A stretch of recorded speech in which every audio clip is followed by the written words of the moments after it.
కర్నూలు నగర పాలక సంస్థ నూతన కమిషనర్గా ఎస్ రవీంద్రబాబు బుధవారం తన కార్యాలయంలో బాధ్యతలు స్వీకరించారు. ఈ సందర్భంగా నగరపాలక సంస్థ అధికారులు, సిబ్బంది పూల బొకేలతో ఆహ్వానం పలికారు. జిల్లా కలెక్టర్ పి రంజిత్ బాషాను కలెక్టర్ కార్యాలయంలో కమిషనర్ మర్యాదపూర్వకంగా కలిశారు. కాగా గతంలో ఆయన కర్నూలు కమిషనర్గా 2 పర్యాయాలు పనిచేసిన సంగతి తెలిసిందే.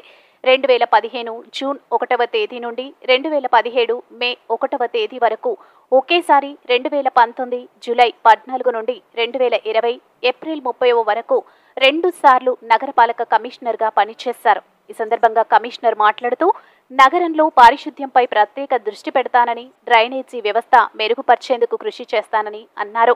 నగరంలో 2 నదులతో పాటు కేసీ కెనాల్ ఉందని, వాటిని పరిశుభ్రంగా ఉంచేందుకు చర్యలు తీసుకుంటున్నామని అన్నారు. వ్యక్తిగత పరిశుభ్రత ఎంత అవసరమో పరిసరాల పరిశుభ్రత కూడా అంతే అవసరమన్నారు. కేంద్ర రాష్ట్ర ప్రభుత్వాలు చేపట్టిన స్వచ్ఛతా హీ సేవా కార్యక్రమాలను ఉధృతం చేస్తామని తెలిపారు.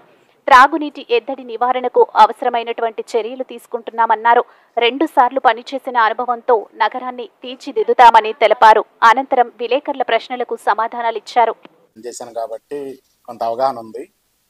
అయితే 4 సంవత్సరాలు మళ్ళీ గ్యాప్ వచ్చింది కాబట్టి మారిన పరిస్థితులు ఎక్కడ ఏముందో తెలుసుకొని మళ్ళీ ఒకసారి క్షేత్రస్థాయిలో పర్యటన చేసి అర్థం చేసుకొని, ముఖ్యంగా ప్రజలకి ఏది ముందుగా చేయాల్సినటువంటి అవసరం ఉందో అటువంటి వాటి మీద ప్రత్యేక దృష్టి పెట్టండి.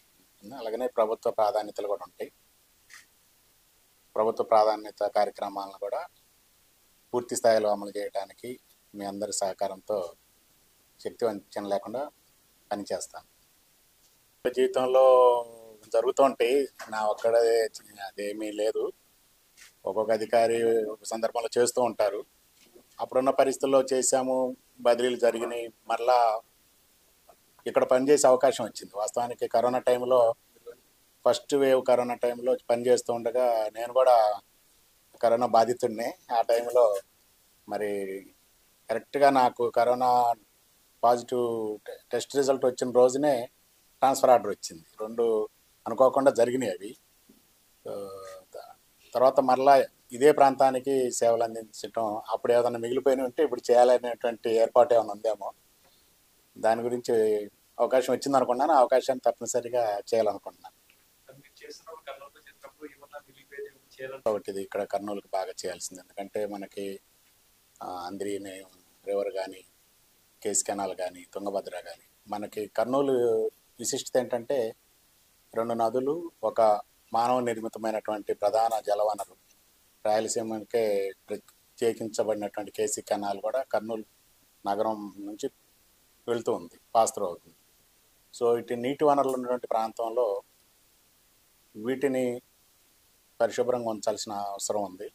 కొంత గతంలో కొన్ని తీసుకున్నాము ఈ డ్రైనేజ్ వ్యవస్థని చేయడానికి. తర్వాత కూడా కొంత వర్క్ జరిగి ఉంటుంది. ఇప్పుడు ఎంతవరకు ఏం జరిగింది, బ్యాలెన్స్ ఏముంది అనేటువంటి కూడా నేను మళ్ళీ ఒకసారి వాటి విషయాలన్నీ కూడా అధ్యయనం చేసిన తర్వాత, అది ప్రధాన సమస్య అనుకున్నాను. నాకు తెలిసింది ఇక్కడ డ్రైనేజ్ ఒకటి.